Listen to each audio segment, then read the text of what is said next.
Hi everyone, welcome to my channel. I'm Ankita, and today I wanted to talk about inner child. You may have heard this term quite a lot and not knowing that what does inner child means.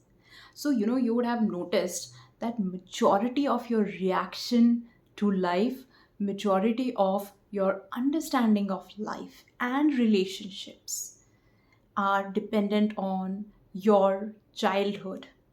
And in your childhood, these are the formative years in your life, and whatever you are experiencing, it is actually carrying a lot of weightage for you. These are the things that you learn. This is how you understand life and people and relationships in general. And you learn about dreams, you learn so much about life in general.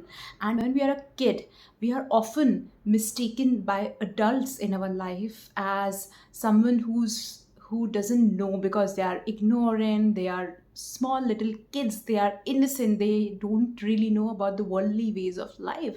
And people, that's why, misunderstand, or sometimes they underestimate the kid and how they are feeling, their emotional health, their mental health, right? So what happens as a result of that is that the inner child experiences, or the childhood experiences that you have had in your life, actually remain with you for the majority of your life.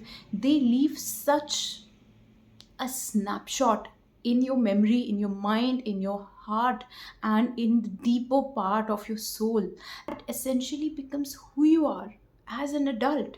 So your adult life and your older life is majorly dependent on your childhood life. And that is why we talk about inner child, and we talk about inner child healing. And also you would have observed that there is no reasonable, no rational explanation to the feelings. You know why? Because feelings can never and never be defined in logical ways. Feeling is a language that only you understand. Feeling is a language that you understand, because you are an extension of the source energy. And your relationship with the source, your relationship with the consciousness, is that feeling. Because not everybody feel the same way in an exact same situation. Why is that? Have you ever thought, why is it that sometimes some people feel differently when the situation is just exactly the same? There is no rational explanation to that. And that is why feeling is a language that cannot be spoken, and that also cannot be sometimes communicated to other person by the use of words. Sometimes you would notice that there are beautiful songs that you feel like are talking to you in some manner.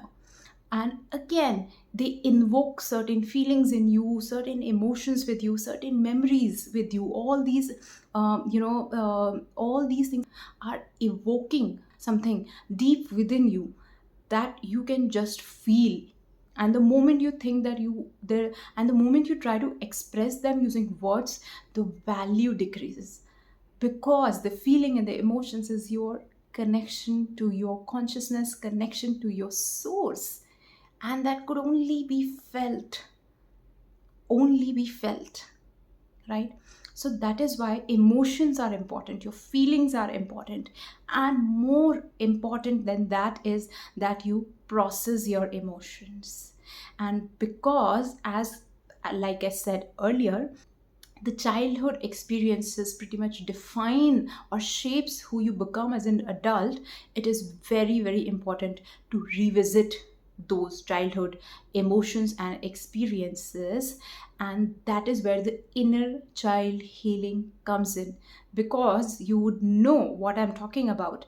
That if you are still an adult, there is a part of you which is a child, which is your inner child, which is there and sometimes sitting and sometimes holding the bad experiences in life, and that has hurt them or that has really wounded them. And then they have very successfully built a very strong wall around those emotions.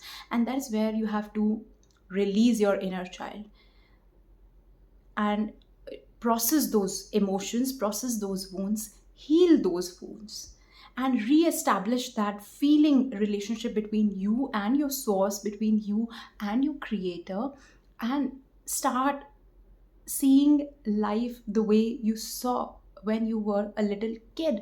Because I'm telling you, that is the only truth to life. No matter what you're doing, how much you're earning, what are your ambitions, what are your goals, if you do not listen to that inner child and if you do not fulfill the needs of that inner child, you will never be able to live a really, really happy life that you deserve. So bring that inner child out, unleash that inner child. Do the things that you loved to do. Do the things that you've always wanted to do. Fulfill your dreams, no matter how childish they are, how small they are, only because they make you feel good about life. They make you feel good about yourself. That is the first step. Look at your inner child, unleash that inner child. And the first step is that you become the adult in that child's life that was always missing. And majority of your childhood wounds will be related to these relationship with the adults in your life. So once you let go of that dependency, once you let go of that expectation that my mom or my dad or someone in my life should have been that person and they were not that person for me, and now as an adult you take care of that inner child. Give the inner child the experiences that they always desired, and that is the only way that you'll be able to live fully, wholly, and magically in your life. You'd actually feel that this is a second life that you are living in the same life. And that is the beauty of your inner child healing. So don't wait, and make it a priority to do your inner child healing and explore the life, love the life that you have been given, and create the life that you always desire to create. That's all for today. I really hope today's video added some value to you. And if you like my videos, please do not forget to like, share, and subscribe to my channel. Thanks for watching.